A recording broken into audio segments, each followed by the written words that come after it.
बुढ़िया और उसकी दो बेटियों की यह एक पुरानी कथा है। एक गांव में एक बुढ़िया और उसकी दो बेटियां रहती थीं।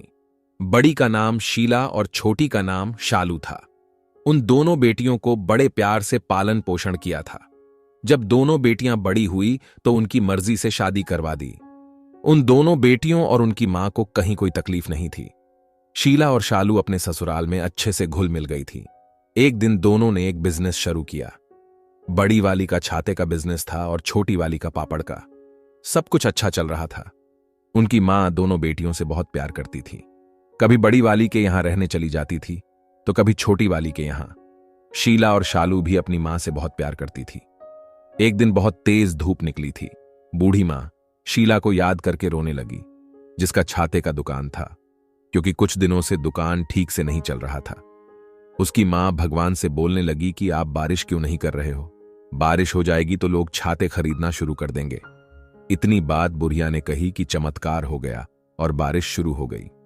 बुढ़िया खुश हो गई और उसके चेहरे पर मुस्कान आ गई। फिर उसके चेहरे पर अभी मुस्कान आई ही थी कि उदास हो गई और वापस आसमान की तरफ देखकर बोलने लगी, हे भगवान, ये आपने क्या कर दिया? मेरी दूसरी बेटी का तो पापड़ का बिजनेस है। वो पापड़ सुखाएगी नहीं तो बिकेंगे कैसे? मेरी दूसरी बेटी के बारे में तो सोचो। अब ये बुढ़िया का रोजाना की आदत बन गई थी। जिस दिन बारिश हो रही थी उस दिन कह रही थी कि धूप क्यों नहीं हो रही है, और जिस दिन धूप हो रही हो तो कह रही थी कि बारिश क्यों नहीं हो रही है। अगल बगल वाले देखते तो बोलते कि ये बुढ़िया पागल हो गई है, दिन भर अपनी बेटियों के लिए रोती रहती है। एक बार एक साधु वहां से निकल रहा था और ये आसमान को देखकर रो रही थी, हमेशा की तरह। साधु ने पूछा कि ये रो क्यों रही है, तो लोगों ने कहा कि आप इनके चक्कर में मत पड़िए, ये हमेशा रोती रहती है।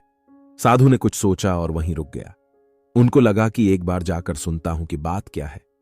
साधु उसके सामने गया और बोला, अम्मा आप क्यों परेशान हैं? तो अम्मा बोली, मेरी दो बेटियां हैं, शीला और शालू। एक का छाते की दुकान है और दूसरी का पापड़ का। जिसका छाते की दुकान है उसका धंधा मंदा पड़ गया था, तो मैं भगवान से प्रार्थना की तो बारिश होने लगी। फिर मुझे दूसरी बेटी की याद आई, जिसका पापड़ का बिजनेस है। अब उसके पापड़ गीले हो जाएंगे, धूप नहीं निकलेगी तो सूखेंगे कैसे? साधु ने उसकी बात बहुत ध्यान से सुनी और कहा, बहुत आसान तरीका है।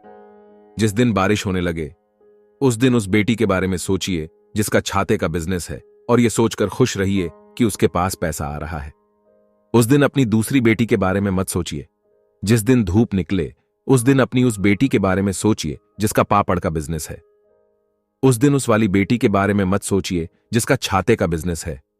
अम्मा को साधु की सारी बातें समझ में आ गई और उसके कही हुई बातों पर चलने लगी और खुश रहने लगी। दोस्तों, बुढ़िया और उसकी दो बेटियों की कहानी आपको कैसी लगी हमें कमेंट करके जरूर बताएं।